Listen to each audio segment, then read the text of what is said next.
9:30 de la mañana y estamos junto al diputado Conrado Rodríguez. Les hablábamos de posibles soluciones para los cincuentones. Como es mucho lo que tenemos para hablar, me quiero meter de lleno en el tema. Buen día y bienvenido, diputado. Buen día, Humberto. Muchísimas gracias por la invitación. Dos proyectos de ley. Lo primero que le tengo que preguntar es ¿por qué dos proyectos de ley han sido presentados como solución para los cincuentones? Porque uno podría decir, bueno, encontraron la solución, con uno alcanza. Sí, en verdad, bueno, el primer proyecto de ley lo presenté allá por diciembre del año pasado, o sea que ya hace bastante tiempo venimos estudiando la temática. Ustedes recordarán que las primeras manifestaciones de los damnificados por esta situación, básicamente los cincuentones, o los famosos, los llamados cincuentones, que son gente que tiene entre 50 y 60 años, bueno, empezaron la movida allá por agosto, yo empecé a estudiar fuertemente esa temática y el 1 de diciembre del año pasado presenté el primer proyecto de ley, que es un proyecto de ley interpretativo de la ley del año 95, la ley 16.713, que lo que hace básicamente es establecer de qué manera se tienen que computar los ingresos de las personas antes del año 96. ¿Por qué? Porque lo que hace actualmente DPS es tomar no todos los ingresos de las personas, sino que lo hace hasta determinada franja. Para ponerlo en un ejemplo claro, por ejemplo, la persona que ganaba 8.000 pesos antes del año 96, BPS lo que hace es computarle solamente hasta 5.000. Entonces hay 3.000 pesos que no los tiene en consideración. Obviamente la gente aportó por 8.000 pesos y no por 5.000 pesos. Entonces lo que hace BPS es calcularle su sueldo básico jubilatorio por un tramo de tiempo solamente por 5.000 pesos. Entonces este proyecto de ley interpretativo lo que hace es interpretar de manera justa lo que realmente aportó la persona. ¿Y por qué de alguna manera, es un primer proyecto y no era la solución final o la solución global de la temática? Porque nosotros tenemos restricciones como legisladores por el tema de la constitucionalidad. Porque, según la Constitución, toda la materia jubilatoria, de previsión social, es materia privativa del Poder Ejecutivo. Entonces, hubiera correspondido que el Poder Ejecutivo hubiera enviado un proyecto y así el Parlamento tratarlo. Y para evitar una posible inconstitucionalidad, nosotros creemos que a través de una ley interpretativa que interpreta la ley del año 95, bueno, no es inconstitucional.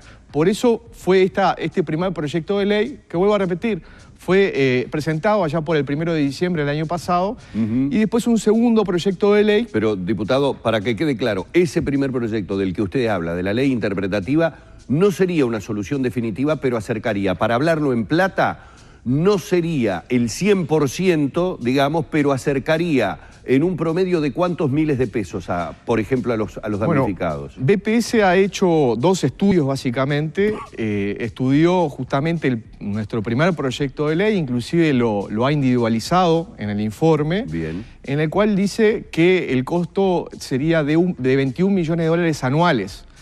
Hasta el año 2027, en el cual tendría un costo de 36 millones de dólares anuales y después empezaría nuevamente a bajar. Y para hablar claramente para la gente... Hasta que en un momento no tendría costo. O porque se habla de que los que hoy son trabajadores jóvenes, por el sistema mixto, ya no tendrían este problema. Cuando obviamente los cincuentones dejen de cobrar jubilación, obviamente de acá a 30 años o 40 años, obviamente que después se va a autofinanciar el sistema. Pero la realidad es que estos 21 millones de dólares, si lo pasamos a la cantidad de gente damnificada, digamos, podría ser entre 22.000 personas y 41.000 personas, según el informe de DPS, y la diferencia que les estaría mejorando la jubilación entre 3.000 y 4.000 pesos. Que en verdad, en una situación en la cual cuando van a hacer su liquidación en BPS y miran que tienen una diferencia de 10.000 pesos, bueno, 4.000 pesos obviamente que ayuda, arrima y mejora notoriamente la situación de los cincuentones. Vuelvo a repetir, no es la solución ideal, pero obviamente es algo que se acerca y es algo que el Estado puede financiar, Humberto, porque 21 millones de dólares, con todo lo que se ha gastado, la ciudadanía sabe, en ANCAP, se capitalizó ANCAP o se le condonó una deuda por 622 millones de dólares, se tiene que capitalizar BPS en más de 400 millones de dólares por el déficit acumulado que tiene.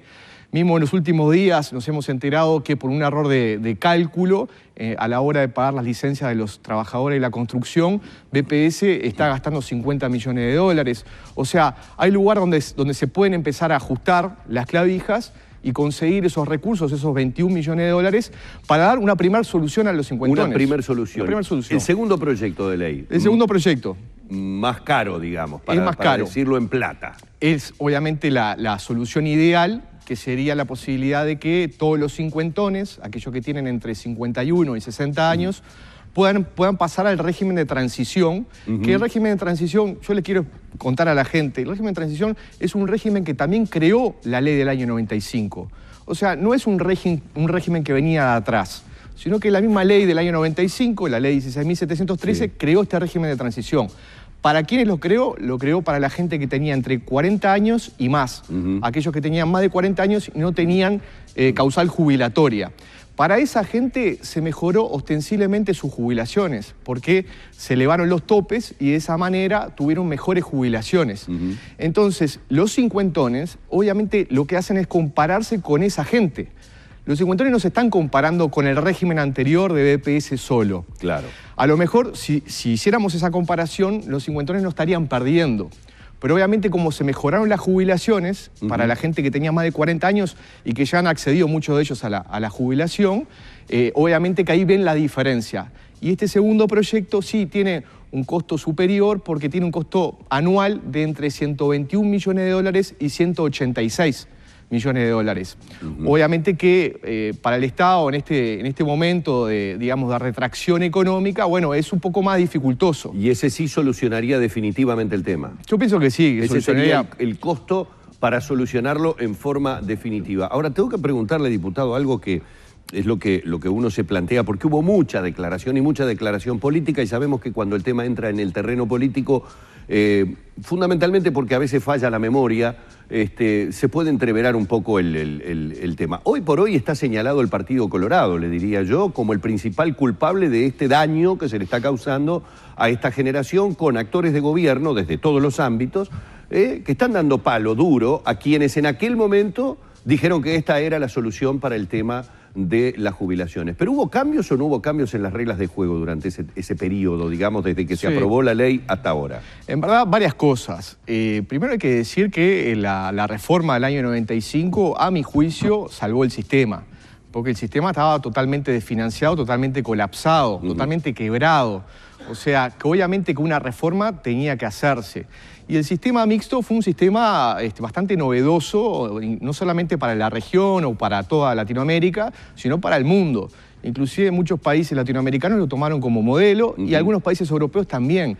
O sea, el sistema es un buen sistema. ¿Por qué? Porque tiene un componente de solidaridad intergeneracional o de reparto que lo hace BPS, que es el sistema histórico que tuvo el Uruguay, y por otro lado un sistema de capitalización o de ahorro individual en la cual el trabajador puede ver sus aportes y la rentabilidad que van generando sus aportes.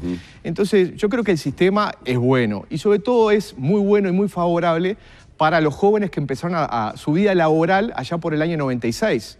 ¿Por qué digo esto? Porque esos jóvenes tenían toda una vida laboral por delante aportando a los dos componentes del sistema. ¿Qué pasa con los cincuentones? Los cincuentones como quedaron a mitad de camino porque aportaron a BPS solamente antes del año 96 y después lo hicieron al régimen mixto, obviamente tuvieron pocos años de capitalización en las AFAP. El sistema está hecho para que tengan entre 30 y 35 años de capitalización en la AFAP para que puedan tener una buena jubilación. Y los cincuentones tuvieron 20 años nada más. Entonces, y es cierto, Humberto, que en el año 2008 hubo modificaciones. El presidente Vázquez, me parece que la verdad que me vi totalmente sorprendido por la declaración del doctor Vázquez, porque primero decir que esto es responsabilidad de otros gobiernos y que no es responsable este gobierno, y de alguna manera sacarse todo tipo de culpabilidad o de la posibilidad de lograr una solución. Yo creo que no le hace bien a la investidura presidencial, porque el presidente le tiene que hablar a toda la población, y si hay un sector que es afectado y que obviamente que es un reclamo justo, bueno, tiene que buscar las soluciones. El Estado es una continuidad histórica y jurídica, o sea, obviamente que si el problema sucede ahora hay que arreglarlo. No se puede decir, no, esto pasó por culpa de otros gobiernos. Digo, con el mismo razonamiento del presidente Vázquez, nosotros podríamos decir que en un futuro gobierno nosotros no estamos dispuestos a financiar los errores del FONASA, los errores del IRPF, del IAS, ¿no?, de las reformas que ha hecho el Frente Amplio. Así que eso en primer término. Y me parece que sí, que los cambios que produjo el primer gobierno de Vázquez fueron modificaciones que perjudicaron el sistema. tenemos que decir a la gente que en el año 2008 el presidente Vázquez envió un proyecto de ley por el cual se bajó la cantidad de años de servicio para poder acceder a una jubilación. La reforma del 95 lo estableció en 35 años de servicio y 60 años de edad. Y el doctor Vázquez, a través de una ley, lo puso en 30 años de servicio y 60 años de edad. Y en el caso de las mujeres le dio la posibilidad de que pudieran descontar un año de servicio por cada hijo que tuvieran, hasta llegar a 5 hijos, o sea, 5 años. O sea que una mujer con 25 años de servicio puede acceder a una jubilación común. Obviamente que esto modificó los parámetros del sistema, cambió las reglas del juego y lo que estaba previsto allá por el año 95, obviamente fue modificado.